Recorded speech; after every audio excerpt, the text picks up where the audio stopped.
Et on va continuer ce message qu'apporte l'Église depuis quelque temps déjà, à peu près 2000 ans. Ce message qui est la parole de Dieu, qui est la Bible, cette grande lettre que Dieu a prévu de conserver, de compléter, de finaliser et d'apporter génération après génération à l'humanité. Et donc, je vous invite à prendre acte au chapitre 3. Et vous savez comment on procède à la chapelle, on essaie d'être simple, relax, on ne se prend pas nous au sérieux, mais on prend par contre la parole de Dieu au sérieux. C'est ce qu'on se disait avec Steve. On n'est pas des gens extraordinaires, hein. Même ceux qui prêchent, ceux qui me connaissent le savent très bien, des gens juste ordinaires, mais on connaît Jésus. Et on veut simplement en fait faire ce qu'il nous demande. Et par contre, on prend vraiment Dieu au sérieux, on prend vraiment la parole de Dieu au sérieux. Puis là, on en est dans Acte 3. Et on se souvient un petit peu de ce qui s'était passé. On avait parlé de quoi la dernière fois? On avait parlé de cette victime, c'est-à-dire cette personne souffrante qui avait vécu la souffrance toute sa vie. Et on peut se dire, mais pourquoi la souffrance? Eh bien, cette personne avait vécu vraiment souffrant toute sa vie. En fait, elle était handicapée, elle avait une jambe qui était déformée. Alors peut-être c'était une déformation de l'os, en tout cas. Sa jambe était sûrement déboîtée parce qu'il était boiteux depuis la naissance. Donc c'était vraiment un problème, déformation de naissance congénitale. Et cet homme-là, on l'a porté à la porte du temple. Mais ça veut dire que tout le peuple, depuis des années, peut-être qu'il a vécu sa vie, chaque jour, il était à la porte du temple. Peut-être depuis jeune, on ne sait pas. Et en fait, tout le monde le connaissait, en fait. Tout le monde le voyait jour après jour. Il mendiait, s'il vous plaît, simplement pour ma journée, quoi, pour de la nourriture. Et effectivement, on avait cet homme qui était là et qui mendiait sûrement depuis des années. Et cet homme, en fait, on pourrait dire, était une victime de la vie. Et on avait... Sylvana, est-ce que tu pourrais juste fermer la porte? J'ai oublié de fermer la porte, désolé. On va laisser la porte de derrière ouverte, je pense, à part si ça vous dérange. Et on laisse cette fenêtre-là. Si quelqu'un arrive et puis écoute, on prie pour lui, c'est la meilleure réaction. Et puis on demande à Jésus de le toucher. Steve disait quand au début on n'avait pas les rideaux, et du coup les gens regardaient, c'était un peu troublant.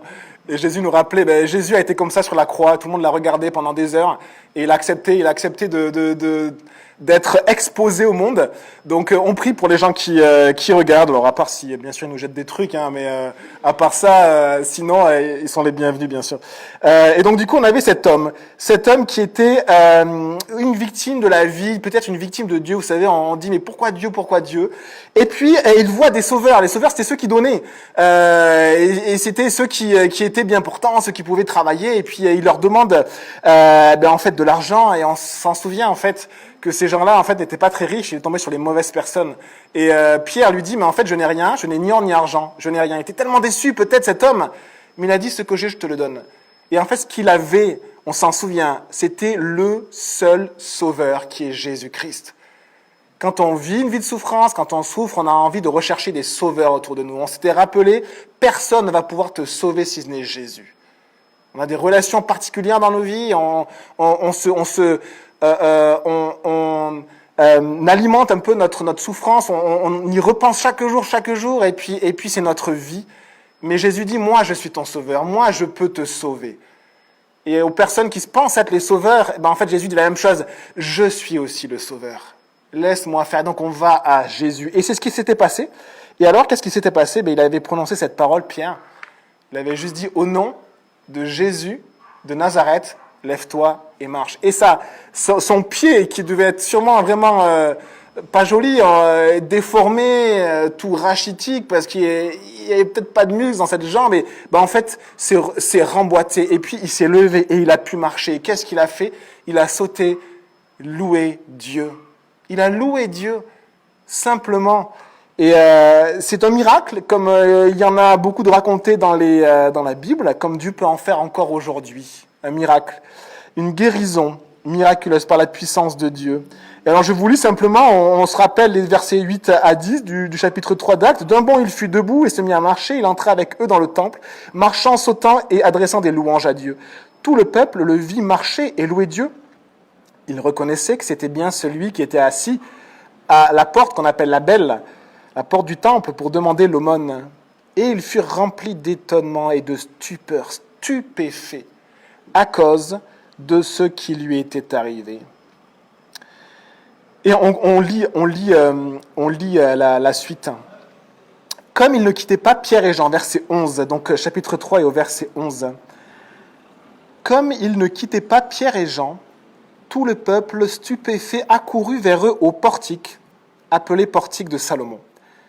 Quand Pierre vit cela, il dit au peuple, alors il faut imaginer que ce n'est pas plusieurs dizaines, ce n'est pas plusieurs centaines, mais c'est plusieurs milliers de personnes. On est sur l'esplanade du temple, alors vous imaginez, je ne sais pas moi, le Mont Saint-Michel, vous imaginez des villes extrêmement touristiques, il n'y a pas juste des dizaines ou des centaines de personnes dans ces villes, il y a des milliers et des milliers de personnes. Et là en plus c'était une grande place où on voyait les choses. Et du coup dans cette place-là, il y avait des milliers et des milliers de personnes. Donc on imagine cette foule. Quand Pierre vit cela, il dit au peuple, « Israélites, pourquoi vous étonnez-vous de ce qui s'est passé? Pourquoi fixez-vous les regards sur nous comme si c'était par notre propre puissance ou par notre piété que nous avions fait marcher cet homme? Le Dieu d'Abraham, d'Isaac et de Jacob, le Dieu de nos ancêtres, a révélé la gloire de son serviteur Jésus, celui que vous avez fait arrêter et renier devant Pilate, qui était lui d'avis de le relâcher. Mais vous avez renié celui qui était saint et juste, et vous avez demandé qu'on vous accorde la grâce d'un meurtrier. Vous avez fait mourir le prince de la vie, et le mot c'est aussi l'auteur de la vie, celui qui donne la vie, vous l'avez tué. Que Dieu a ressuscité, nous en sommes témoins. C'est par la foi en son nom qu'il a raffermi celui que vous voyez et connaissez. C'est la foi en Jésus qui a donné à cet homme une entière guérison en présence de vous tous. Et on s'arrête ici pour aujourd'hui. On va prier. Seigneur, bénis ta parole ce matin. Saint-Esprit, remplis-nous. Bénis les passants. Bénis notre ville. Bénis notre église. Bénis tous ceux qui regardent par les écrans. S'il te plaît, Seigneur, bénis ta parole là où tu veux l'emmener et qu'elle revienne à toi avec l'effet que tu as prévu pour ta gloire, Seigneur Dieu. Amen. Comme ils ne quittaient pas Pierre et Jean, tout le peuple stupéfait accourut vers eux au portique, appelé portique de Salomon. Donc après la guérison, il y a une foule immense qui se rassemble. Les gens se disent, mais on le connaît. C'est pas en fait un inconnu qui a été guéri. C'est quelqu'un que tout le monde connaissait. Tous les gens qui étaient de Jérusalem ou qui étaient même peut-être d'Israël et qui allaient au temple, à chaque fois se disaient, tiens, on va voir s'il y a le boiteux. Parce qu'en fait, sûrement tout le monde le connaissait. Et cet homme-là, il le voit marcher. Il le voit marcher et il est bien portant. Et il saute, il court et puis il loue Dieu. Et donc imaginez en fait qu'est-ce qui s'est passé à Jérusalem et dans le temple, cette information qui a parcouru mais tout le temple et toute la ville. Le boiteux qui est à la porte, la belle là, il est guéri, il marche en fait, il marche et tout le monde accourt pour voir. Si il y avait la même chose à Bourges, tout le monde, dès qu'il y a une star quelque part, tout le monde accourt avec les smartphones pour filmer. Donc si on savait qu'il y avait un miracle, tout le monde serait là avec son smartphone. Il est où, on veut le filmer. Eh bien, qu'est-ce qui se passe? Comme ils ne quittaient pas Pierre et Jean, tout le peuple, stupéfait, accourt vers eux au portique, appelé portique de Salomon. Et quand Pierre vit cela, eh bien, il dit au peuple, alors que va dire Pierre en voyant cette foule de plusieurs milliers de personnes? Est-ce qu'il va les haranguer?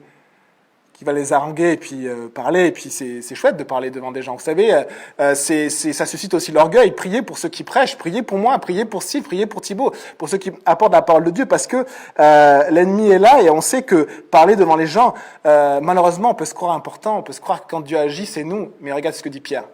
Regardez ce que dit Pierre. Israélites, pourquoi vous étonnez-vous de ce qui s'est passé? Pourquoi fixez-vous les regards sur nous comme si c'était par notre propre puissance ou par notre piété que nous avions fait marcher cet homme? Et Pierre, au lieu de les haranguer, va leur adresser deux remarques qui ressemblent un peu à des reproches. Et il n'est pas cassant, mais il est vrai dans ses paroles. Et ça a dû bousculer beaucoup de gens. Mais regardez, on va s'intéresser à la première remarque. Israélite, il avait dit dans son premier discours, son premier enseignement dans Acte 2, il avait dit « Hommes, frères, vous êtes juifs, moi je suis juif, vous êtes mes frères. » Et là il dit « Hommes juifs, hommes du peuple de Dieu, hommes et femmes du peuple de Dieu. » Pourquoi vous étonnez-vous de ce qui s'est passé? Vous savez ce que dit Pierre quand alors il y avait des persécutions terribles et il y avait des gens qui étaient brûlés comme des flambeaux pour le bonheur d'un roi qui était quasiment fou, d'un empereur romain. Eh bien, Pierre a dit ceci, il a dit « Pourquoi vous étonnez-vous » que vous passiez par l'épreuve. Et actuellement, les amis, l'Église traverse une épreuve, mais je vais vous choquer en disant que c'est une petite épreuve. Elle est lourde pour nous. Dans ce monde confortable, dès qu'on a une barrière, elle est tellement lourde, on doit mettre des masques, c'est terrible. On doit se laver les mains, c'est terrible. On doit rester à 1 mètre de distance, c'est terrible.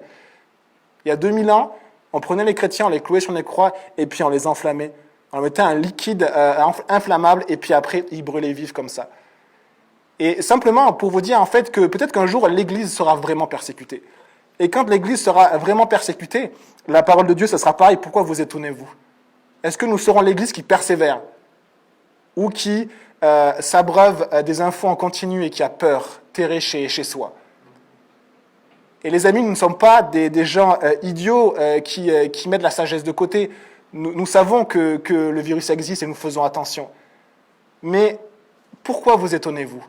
Est-ce que nous sommes une Église qui persévère ou alors est-ce que nous sommes une Église qui est craintive? Qui est craintive. Et le diable, on le sait, est malin. Qu'est-ce qu'il a fait au tout début? Eh bien justement, il a fait en sorte que dans une Église, il y ait un cluster. Et du coup, tout le monde a peur. Si nous-mêmes, on serait le prochain cluster. Les amis, il y a déjà des milliers de clusters en France, donc je pense qu'on peut vivre l'Église. On peut vraiment vivre l'Église. Et pourquoi vous étonnez-vous de ce qui s'est passé? Et là, Pierre, en fait, il va les reprendre, mais sur qui ils sont. Et il va parler de leurs origines. Parce que juste après, qu'est-ce qu'il dit? Il va dire, le Dieu d'Abraham, d'Isaac et de Jacob, le Dieu de vos ancêtres. Et il va dire à la fois, souvenez-vous de qui est Dieu et de qui vous êtes. Peuple de Dieu, Église du Seigneur, souvenez-vous de qui vous êtes. Qu'est-ce que Jésus a dit? Vous êtes la lumière du monde. La lumière ne peut pas briller si on la met sous un capuchon.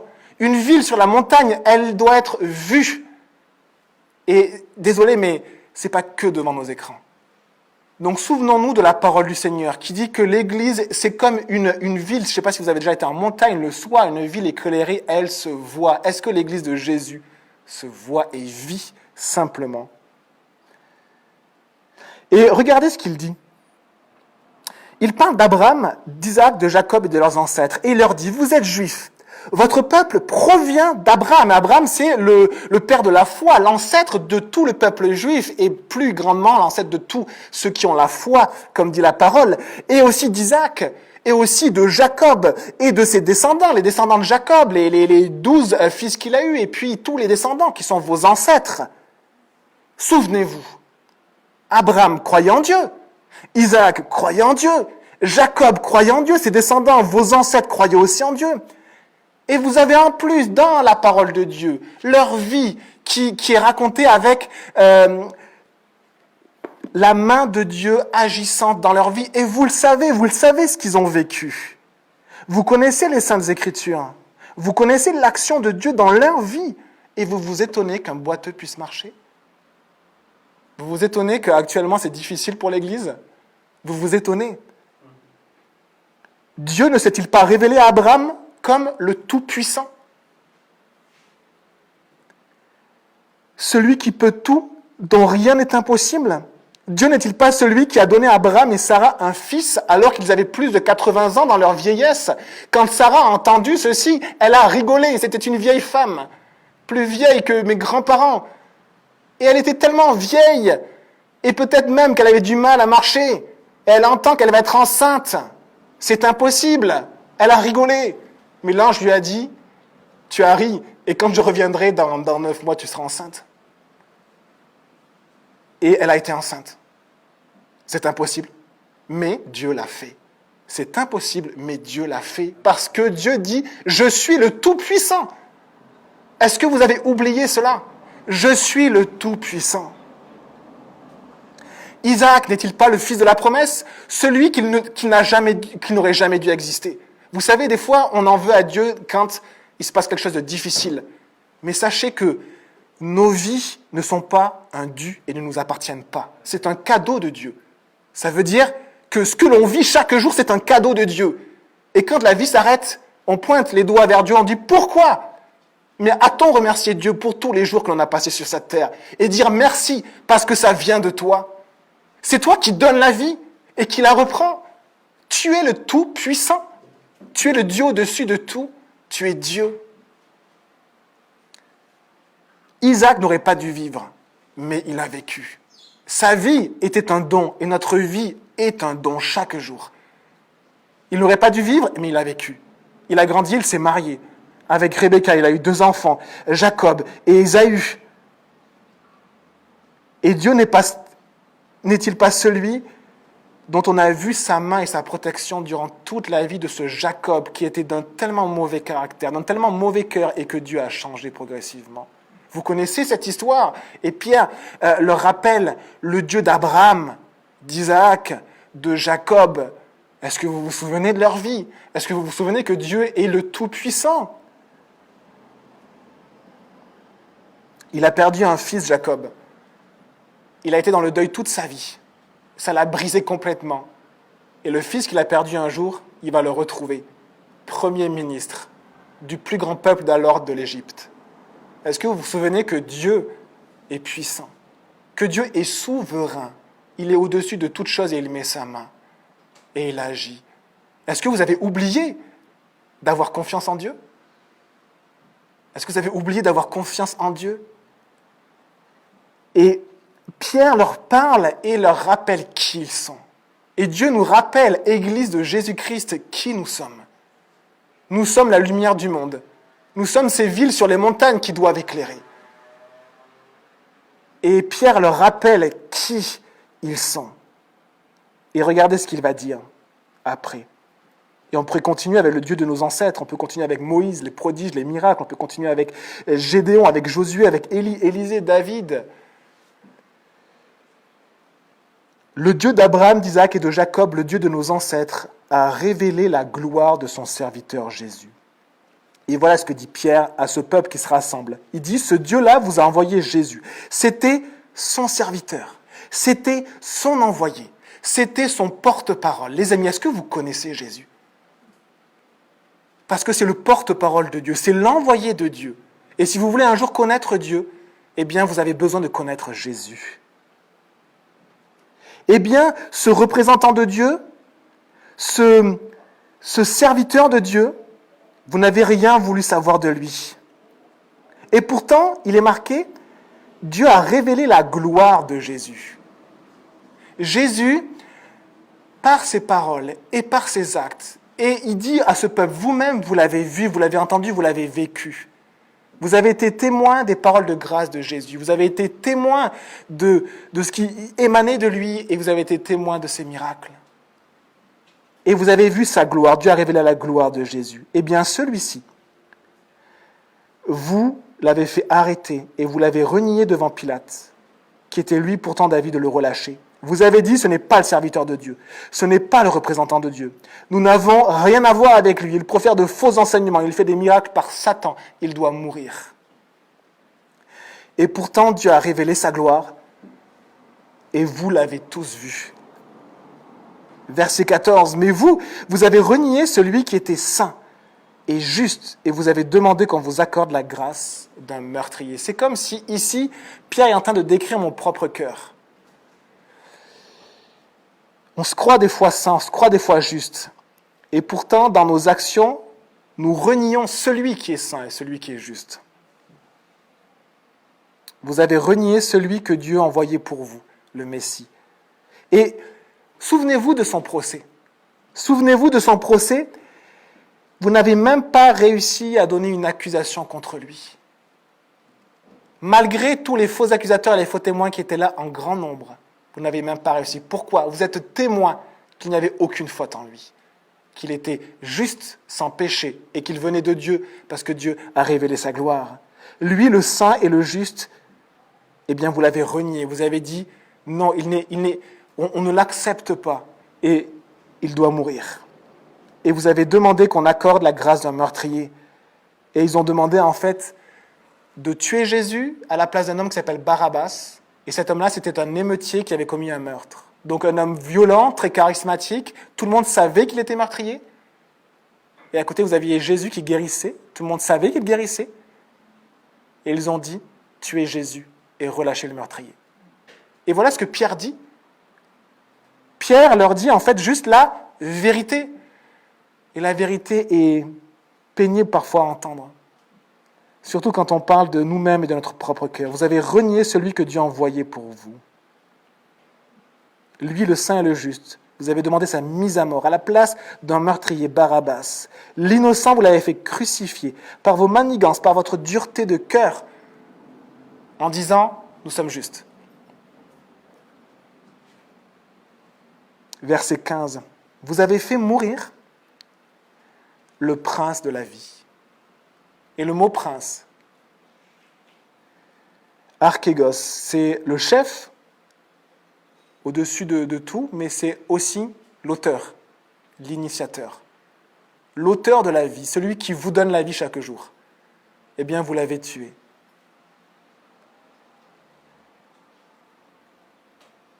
Et il n'y a pas de plus grande contradiction, je pense que vous êtes d'accord avec ça, il n'y a pas de plus grande contradiction que de tuer celui qui donne la vie. Il n'y a pas de plus grande contradiction dans l'histoire de l'humanité que de mettre à mort celui qui donne la vie. Et vous savez que Jésus est mort pour nos péchés. Et que le mal qu'on a fait l'a mis à mort. Et par contre, Pierre continue et dit, mais que Dieu a ressuscité et nous en sommes témoins. En fait, l'auteur de la vie, la mort n'a pas pu le retenir. La mort a été ébranlée en recevant dans son sein complètement hermétique, personne ne sort de la mort. Eh bien, elle a reçu le prince de la vie.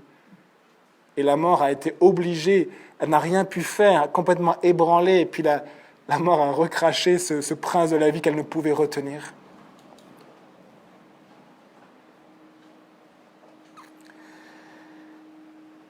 Verset 16. C'est par la foi en son nom qu'il a raffermi celui que vous voyez et connaissez. C'est la foi en Jésus qui a donné à cet homme une entière guérison en présence de vous tous. Ici, Pierre est en train de répondre à la deuxième remarque. On avait parlé de cette première remarque. Pourquoi vous étonnez-vous ? Vous êtes du peuple de Dieu, le Dieu d'Abraham, d'Isaac, de Jacob, de tous vos ancêtres. Vous êtes l'Église de Jésus. Pourquoi vous étonnez-vous ? Et deuxième chose, il dit, pourquoi vous étonnez-vous comme si c'était par notre propre puissance ou par notre piété que nous avions fait marcher cet homme ? Et là, il répond à cette question. Et il dit quoi ? Il dit, ce n'est pas par nous, mais c'est par la foi au nom de Jésus, dans le nom de Jésus, dans la personne de Jésus, que Dieu a raffermi celui que vous voyez et connaissez. C'est la foi en Jésus qui a donné à cet homme une entière guérison en présence de vous tous. Ce Jésus que vous avez rejeté, abandonné, renié, mis à mort, c'est par lui, par sa personne, par son nom, par sa puissance, que cet homme boiteux, que vous connaissez tous, a été guéri et que vous voyez maintenant sauter alors qu'il était depuis qu'il était né assis sans pouvoir se lever. C'est par la foi en Jésus, par la foi en son nom. Et on va s'intéresser un petit peu à cette deuxième remarque de Pierre pour finir cet enseignement aujourd'hui. Regardez, pourquoi fixez-vous les regards sur nous, comme si c'était par notre propre puissance ou par notre piété que nous avions fait marcher cet homme ? Est-ce que vous voulez que Dieu vous utilise ? Est-ce que vous voulez être des instruments de Dieu ? Est-ce que vous voulez que Dieu agisse dans vos vies et fasse du bien autour de vous ? Eh bien ici, Pierre nous indique une chose tellement importante. Il dit ceci en fait. Il dit, ce n'est pas par nous, même si Dieu nous a utilisés, que cet homme a été guéri. Alors qu'est-ce qui s'est passé ? Et il dit, c'est par la personne de Jésus. Dieu a guéri par la personne et la puissance de Jésus, du nom de Jésus. Et c'est toute la différence entre un instrument ou un outil et celui qui manie l'outil. Et je lisais un enseignement d'un pasteur qui m'a enseigné aussi sur cela. Et cet homme-là a eu un contact et a pu parler de Dieu à un neurochirurgien. Et cet homme-là, à un moment donné, en fait, il a donné sa vie à Jésus. Alors sa femme, qui était chrétienne, était tellement encouragée. Et elle a dit, je le savais, c'était un pasteur, je le savais que en lui parlant, il allait se convertir. Merci. Il a dit, mais arrêtez, vous faites comme si c'était moi qui l'avais sauvé. Mais je ne suis pour rien. C'est Dieu. Est-ce que votre mari est un bon neurochirurgien. Elle a dit c'est le meilleur. Elle dit quand une personne qui est guérie va avoir le scalpel et va dire au scalpel, oh scalpel, tu es merveilleux, tu m'as guéri, bravo, merci, merci. Mais non, ils vont voir le neurochirurgien et vont lui dire merci parce que vous m'avez guéri. Eh bien, parfois, nous faisons la même chose dans nos vies et autour de nous. Nous confondons l'instrument, l'outil, et nous confondons l'artisan. Et l'artisan, c'est Jésus, l'artisan, c'est Dieu. Et l'artisan veut nous utiliser. Mais nous sommes des outils extrêmement difficiles à utiliser. À la base, nous ressemblons juste à un morceau de roche informe, complètement inutilisable. Et il faut que le maître nous choisisse et nous prenne. Il faut qu'il nous mette dans le creuset. On déteste ça.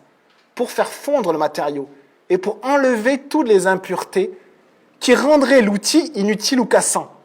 Et après, quand cette pierre est fondue, eh bien, il faut la couler dans un moule que le maître a prévu pour un effet particulier. Et donc, il faut que l'outil, au début, la matière première, accepte cela.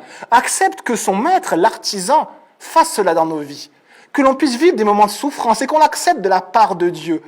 Pour que Dieu nous coule dans un moule qui va en faire un magnifique instrument. Et après, quand l'instrument est prêt, eh bien, il faut l'aiguiser.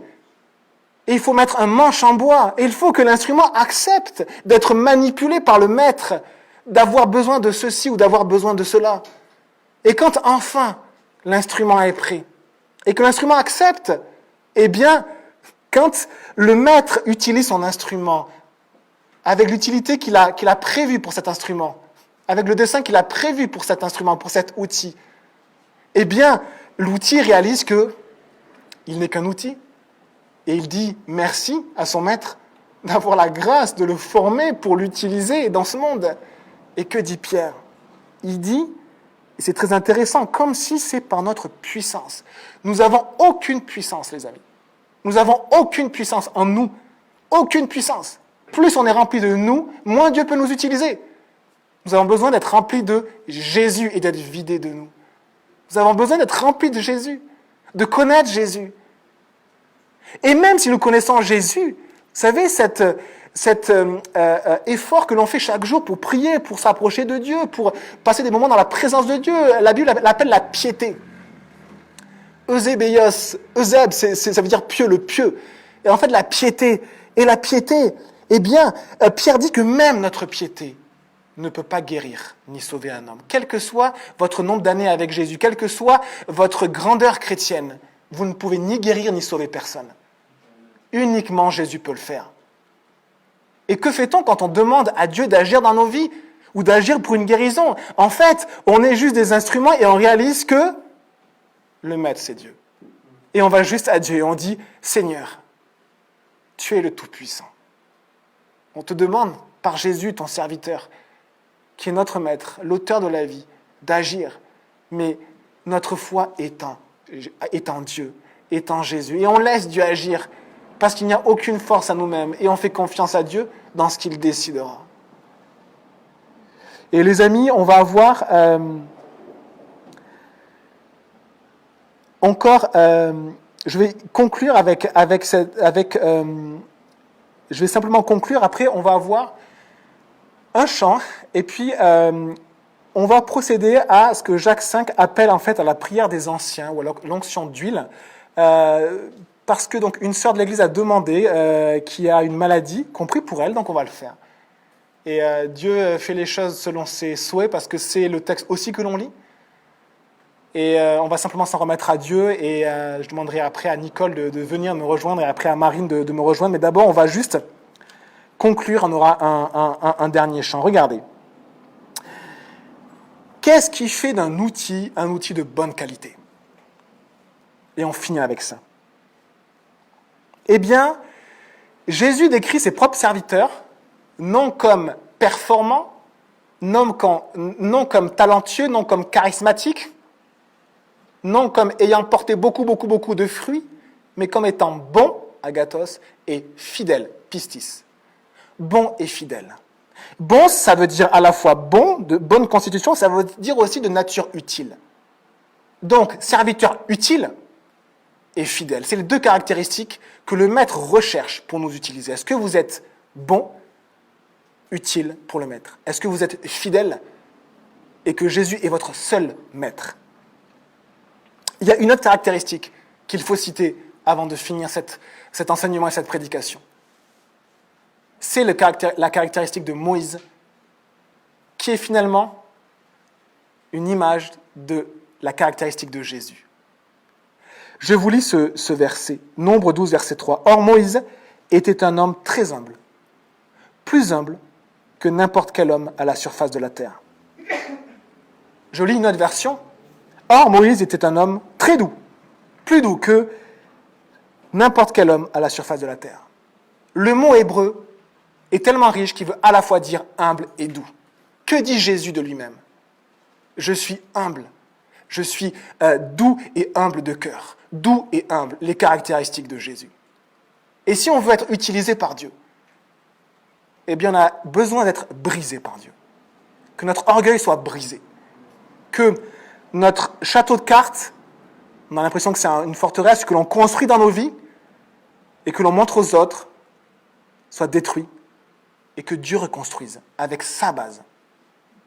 Et là, il reconstruit comme lui le souhaite. Et nous devenons utiles, nous devenons bons, utiles, fidèles, attachés au Maître. Et nous devenons simplement humbles si nous réalisons que nous sommes orgueilleux. Et le meilleur moyen d'être humble, ce n'est pas de se dire, tiens, les caractéristiques de Moïse, je m'y reconnais un petit peu. Là, vous ne pouvez pas être plus éloigné de ces caractéristiques-là. C'est de réaliser à quel point je suis orgueilleux. Et de demander pardon à Dieu pour ça. Parce que je suis orgueilleux. Je vous lis Bruno, je suis orgueilleux. C'est terrible d'être orgueilleux. Et on a besoin que Dieu nous brise notre orgueil. Et que Jésus, l'humilité de Jésus, la douceur de Jésus vive en nous. Et mettre tout ça de côté. Et waouh, c'est bon quand Jésus vit en moi, dans ma vie, dans mon couple, auprès de mes enfants, dans mon travail. Qu'est-ce que c'est bon. Il y a plein de combats, c'est difficile, mais qu'est-ce que c'est bon. Je vous invite à prier. On aura le chant et puis après on aura ce moment. Seigneur Jésus, merci pour ta parole. Merci parce que ta parole est puissante, parce que tu es puissant. Bénis chaque personne ici, Seigneur. Aide-nous simplement à te donner nos vies, notre cœur, à être bons et fidèles. À nous mettre sur le chemin de Dieu et à rester sur le chemin de Dieu et à réaliser qu'on est vraiment des sacrés orgueilleux et qu'on ne peut rien faire par nous-mêmes. Même toutes les prières, tous les efforts qu'on peut faire ne peuvent pas changer le monde. Uniquement la puissance de Jésus peut changer les choses, peut guérir, peut sauver. Merci Jésus pour tout ce que tu as fait. Sois loué, sois béni, Seigneur.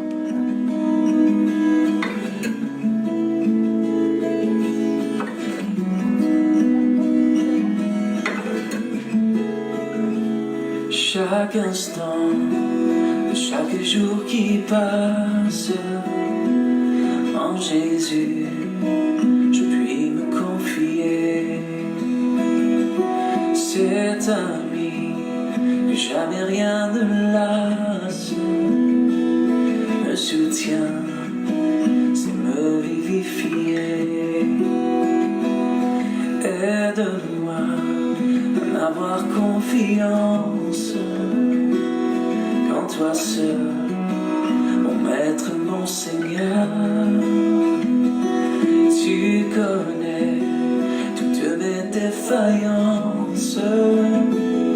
Mon salut est seul en ta faveur. Et son cœur, si patient, si tendre, c'est pour voir aux besoins de ma foi. À lui seul, j'ai appris à m'attendre. Et je sais qu'il s'occupe de moi.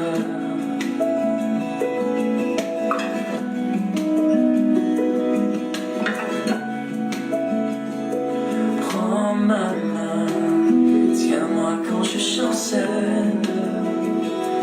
Le chemin est sombre et rocailleux. Ô Père, que je te sois fidèle. Conduis-moi jusqu'au séjour des cieux. Et son cœur, si patient, si tendre, c'est pour voir aux besoins de ma foi.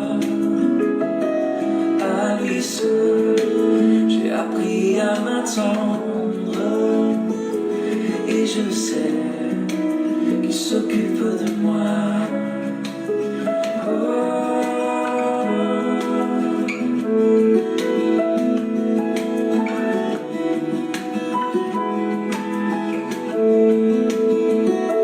Et son cœur si patient, si tendre, c'est pour voir aux besoins de ma foi.